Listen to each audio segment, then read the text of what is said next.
News 24 घडामोडी, श्वास चालू घडामोडींचा। आमदार संग्राम जगताप यांचा धडाका।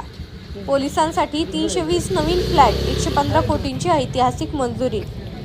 संग्राम भैयांनी पुन्हा दाखवली ताकद, पोलीस कर्मचाऱ्यांसाठी मोठी भेट।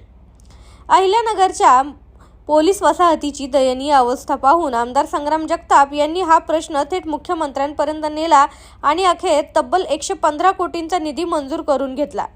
2023 पासून सातत्यानं मुख्यमंत्री, उपमुख्यमंत्री आणि संबंधित अधिकाऱ्यांकडे पाठपुरावा करत त्यांनी 320 नवीन फ्लॅट उभारण्यास मंजुरी मिळवली।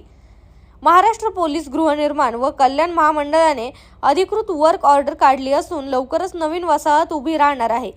संग्राम भैयांच्या अथक प्रयत्नांमुळे पोलीस कर्मचाऱ्यांना आता नवीन, सुरक्षित आणि आधुनिक घरं मिळणार आहेत। तशीच चर्चा पोलीस दलात सुरू आहे।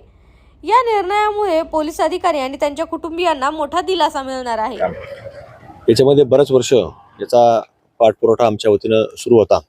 सन 1917 मध्ये ही पोलीस वसाहत या ठिकाणी उभा राहिली। इंग्रजांच्या काळामध्ये, ब्रिटिश काळामध्ये ही उभा राहिली होती आणि त्याचा सातत्याने आमच्या पोलीस कर्मचारी परिवार असतील, त्यांचे बांधव असतील, यांच्या वतीने पाठपुरावा चालू होता की आता राज्य सरकारने याचं कुठेतरी पुनर्बांधणी केली पाहिजे आणि त्याच्याकरता काही अनेक वेळेला पाठपुरावा केला। पण 2021-22 पासून याला प्रस्ताव तत्कालीन पोलीस अधीक्षक साहेबांनी प्रस्ताव बनवला। याची मान्यता नाशिकला गेली, नाशिकवरनं DG ऑफिसला गेली। अशा वेगवेगळ्या मान्यता मिळत तो प्रस्ताव राज्य सरकारच्या दरबारी पोहोचला आणि त्याचा पाठपुरावा करण्याचं काम 2022 पासून आम्ही सातत्याने केलं आणि आज कुठेतरी त्याला मुहूर्त हा महायुती सरकारच्या माध्यमातून मिळालेला आहे। निश्चित महायुती सरकार हे सर्वसामान्यांचं सरकार आहे, जनतेचं सरकार आहे, महाराष्ट्राच्या हिताचं सरकार आहे आणि म्हणून कुठेतरी आज हे संपूर्ण काम आज आपल्याला मार्गी लायला पाहायला मिळतंय।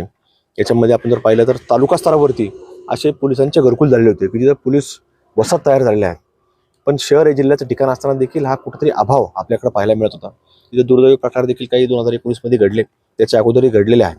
त्यामुळे पोलिसांना कुठेतरी हे सातत्याने राज्याचं संरक्षण करण्याचं काम हे पोलीस दल करत असतं, पण त्यांनाच कुठेतरी कुटुंबाला वाटायचं की आपली व्यवस्था होत नाही, शासन आपल्याकडे लक्ष देत नाही, असं देखील अनेक वेळा पोलिसांच्या कुटुंबामध्ये दबक्या आवाजामध्ये चर्चा या आमच्यासारख्याला देखील ऐकायला मिळायची आणि त्याचा पाठपुरावा करण्याचं काम हे आज आपल्याला झालेलं पाहायला मिळतंय। याच्यामध्ये योगदान आताचे असणारे तत्कालीन पोलीस अधीक्षक असतील, आताचे ओला साहेब असतील, याच्यामध्ये पालकमंत्री विखे साहेब असतील, अजितदादा आणि विशेष करून या ठिकाणी गृहमंत्री तथा राज्याचे मुख्यमंत्री देवेंद्र फडणवीस साहेब असतील, या सगळ्यांचं योगदान या संपूर्ण कामामध्ये लागलेलं आहे। त्यामुळे राज्य सरकारचे, आमच्या अहिल्यानगरच्या वतीनं, अहिल्यानगरच्या पोलीस बांधवांच्या वतीनं मी त्यांचे या ठिकाणी आभार व्यक्त करतो।